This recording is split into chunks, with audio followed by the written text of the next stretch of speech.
Hello YouTube, plant lovers in YouTube. It's Cara. Welcome to my channel at Cara.inhousegreen. If you follow me on Instagram, it's easy. It's because it's the same address at Cara.inhousegreen. This video is about my coelogynea. I know you're not looking at my coelogynea. The thing is, I come up with this video because this the month of the February, in the middle of, no, we're just starting February, the first week. I got nothing much to show you about my orchids. They are having their buds. There's nothing new ones that I wanted to show you, so I'm just making this video concerning about how do I grow my coelogynea, and I'll let you look at my coelogynea. It's the beauty. There it is. I have this plant for quite some time. I need to look at the tag. Hang on, I'll just pause this video. Right, so I took it from, it's quite heavy. This is my orchid, my coelogynea, and it is, I had it since 2017. So this is quite a big orchid. So you see that. So easy to tell you that where it grows. Obviously we are in my sunroom, and this is where I grow most of my orchids, except some of the phalaenopsis, which is in my dining room. So the sunroom is quite so bright, and it's quite gloomy today. It's just still winter, so there's no sunshine, and this morning it was so foggy. But this is how bright it is. It's still so bright, and that's where it lives, on the top there, by nearly top of that glass roof. So it's always have a very good bright light. Can be warm in this room. Sometimes it's go to 25 degrees Celsius, and I don't want this room lower than 8 degrees. That's why I got that heating as well. So it's just that it's all glass, and I got very small radiator behind me to warm this room, and it takes a while for it to warm up. When I live here during my isolation, it was not so bad because it was only about late October, early November, so it's not too bad. So this is how I kept the temperature of this room. So that's where it grows. And concerning about what I used with the growing media, those pebbles, those aggregated clay pebbles. So that's where it grows, and in just an ordinary hanging basket, which you could have. It's a very big basket, if you would see. So this is the back of the orchid basket, which is grows on there.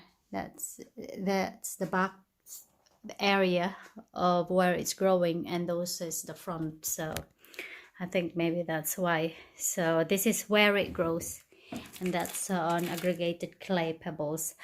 I have grown one as well, because when I have repotted this orchid, I managed to detach one part of, it's not a lot, but then there's only like about 3 pseudobulb was detached from the main plant. So it's growing in my semi-hydro. I'll show you. So this is the plant that grows in my semi-hydro. It has its spike of 2 flowers, and it did flower for me. It did not flower for me last year. I don't know what happened, but previous than that, I have more than 2. So the other one did not show any growth of spike. So yeah, it's coming out from the pot. So this is a semi-hydroponics. Never mind the mold. No, they what's this? You know what I mean, those green things. And so it's growing nicely. If you could see the roots there, they're growing fine. It's quite healthy, I would say. And it's that normally it shrinks. So that is what the media I uses. Coelogyne are warm to cool depending on the species, and their humidity is 50 to 70% would be sufficient. So this with me under my care, it never misses flower. It flowers every year, and it mostly a lot. Last year it wasn't as much as this, but this time it just so beautiful. And there's still some trying to open, and there's still some there that's those buds. Now, concerning about watering and feeding, coelogyne needed a lot of it during growing season. And I'll just show you this small plant hasn't received anything at all since October. That's how shrink it is. But now with this big guy, I have watered it with a fertilizing bloom fertilizer. So that's why it looks like it's quite very plump and juicy. Now, coelogyne needs winter rest to initiate flower spikes, which hopefully lots of flower buds. Then after that, totally reduce the water, which is the start of the month of October. Then you have to continue to observe, and if it's shrunk so much like this, just spray it. Don't soak it, don't fertilize it. So that's how I grow with these orchids. And then after some time you will have a spike. Normally in every new growth you'll have two spike like this. That's one there, and there's another one there. So that's the production of the spikes. Now the growing season, it grows after it's finished flowering. It will attempt to produce pseudobulb. Now the moment it's growing, you have to feed this orchid, because the more you have pseudobulb, the more you have flowers. The pseudobulb only produce on those new and the spike produced into those new pseudobulb. This one is tiny pseudobulb, so it's got only just one spike. But the moment that the pseudobulb is bigger, you'll have two spike in its pseudobulb.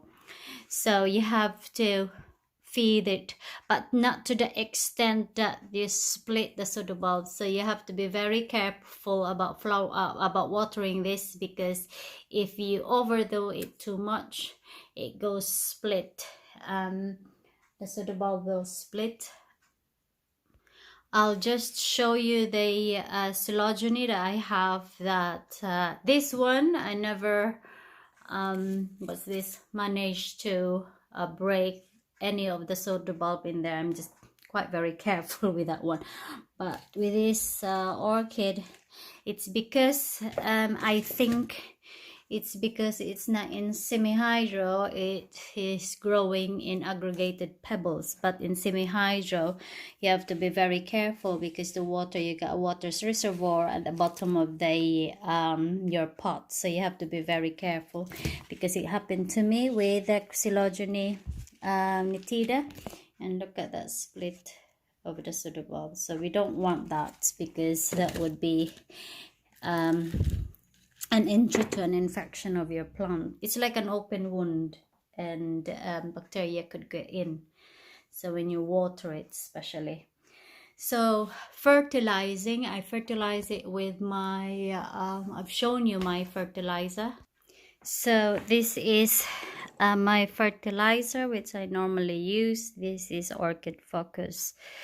I got a big tub. I finished one already, and that's my second purchase. I wanted to explore a different kind of fertilizer. I've heard about rain mix, but haven't been to it. So this is the orchid as well that I've used when it started to produce a spike. So, and sometimes I give them some of this as well, but not all the time. So that's my seaweed fertilizer. That's my second bottle. I don't just use that on my orchids. I use that on all my plants in my household. So that's my fertilizer. Now Pest.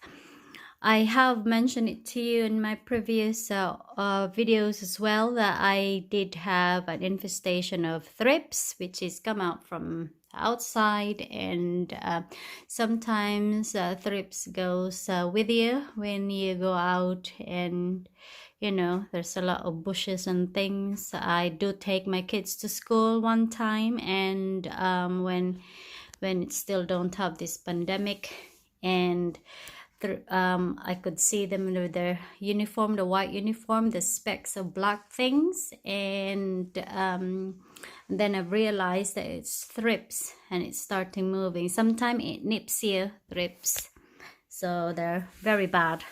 So what I treated with this fertilizer what I treated with these plants when I have thrips infestation in my entire room.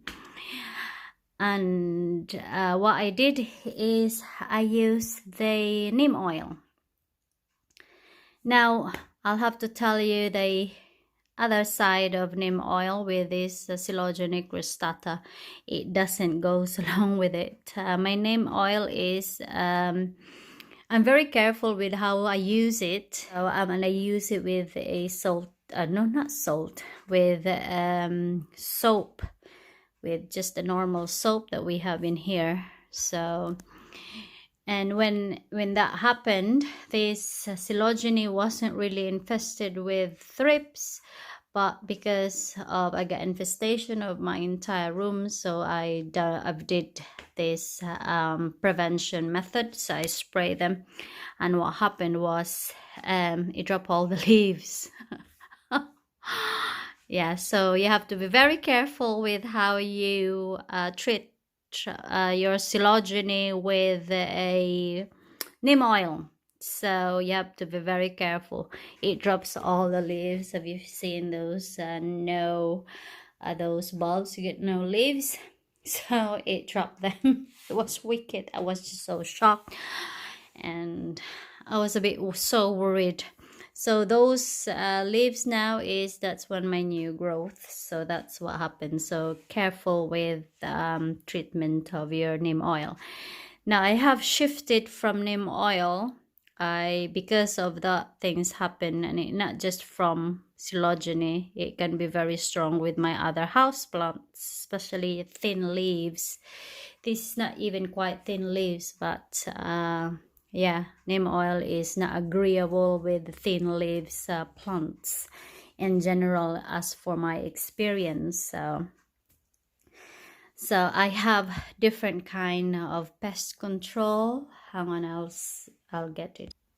Now I have used this bug clear ultra 2. So it seems like it's doing okay. It's kind of oily as well, but I find it better than the neem oil, because it didn't my plants who have thin leaves hasn't suffered, not just yet. So I still don't know if it does because this is the other house plants, the bougainvillea, so it's very, very thin leaves. I sprayed it with neem oil, and it's just a lot of them dropped, nearly no leaves at all. But I haven't tried this with my bougainvillea. So, but then my bougainvillea at the minute has no thrips, so I'm not doing that. I'm not sacrificing it, because it's just a big plant now. Now back to COELOGYNE. So that is my pest treatment with the COELOGYNE. So you be very careful. I think I would say not use neem oil with this. From my experience, it did drop all those leaves, so you have I would just say don't use it. Now they're very worried about this black tips of the leaves. This is what happens sometimes with coelogyne. And with my case, what happened is if I don't water it to this like timely water, the moment the plants need it, it's developed these black tips of the leaves. Hang on, I'll show you. So these are the older ones, and they're not all of them got black tips. You know, the brown, not black, brown, it goes to, yeah, brown tips. So it's not all of the leaves. Yeah, so I was just, and that's what I have noticed. The moment I don't water it as I should do, as what the plant should want it to, if only it could speak, it would be very helpful if they would speak that I need water now. So that's what I have noticed. If I withdraw too much water that the plants really need it, or sometimes I forget, so that is the problem. Now with my semi-hydro that is normally got lots of water and it still develops some brown tips, it's because I have withhold it so much because it's in the semi-hydro. That's all I could think. I'm just so worried those suitable will split. Now if I'll show you with my Nitida, those leaves, so far so good, are okay. So yeah, and the one up there, so far so good, are all right. Sorry, I just swing the video.